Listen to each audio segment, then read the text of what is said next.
Welcome to our Getting Started series of tutorials. In this short video, I'll be demonstrating the use of the Triangulation tool on the measurements layer. Let's go ahead and get started. Sometimes a diagram requires more precise placement of symbols to show the exact location of elements in an incident. The Triangulation tool allows you to easily insert data collected at the incident to accurately place evidence on your diagram scene.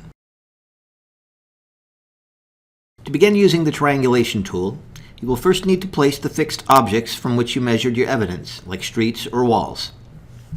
Once you have done this, navigate to the Measurements layer and click the Triangulation tool. Drag the reference points onto the work area, positioning them to align with the permanent objects used at the incident scene. Note that you must place at least 2 reference points. Once your points are positioned, you may want to modify their color. To do this, either double-click on one of the triangulation points or click on the Action button. Navigate to the Style tab and select your color.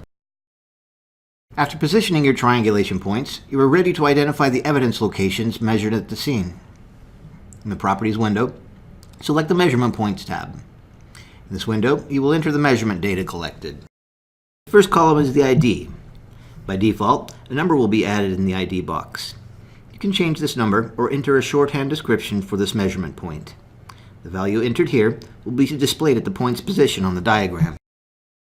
In the description box, describe the evidence located at the measurement point. The third column is labeled Point 1.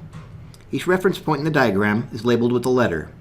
In Point 1, we select the letter that corresponds to the first reference point from which the measurement was made. Next is Distance 1.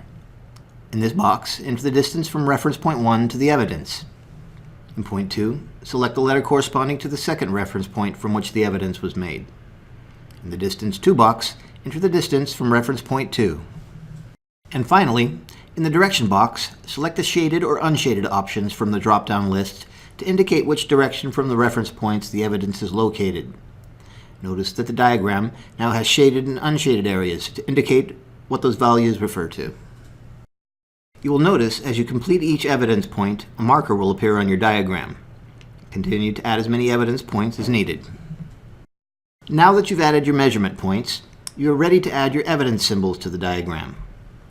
Click on the Symbols layer, select the symbols that you need, and drag them onto the diagram.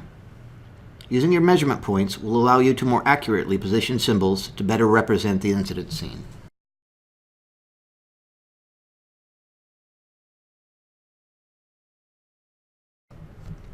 Thank you for taking the time to watch this short video.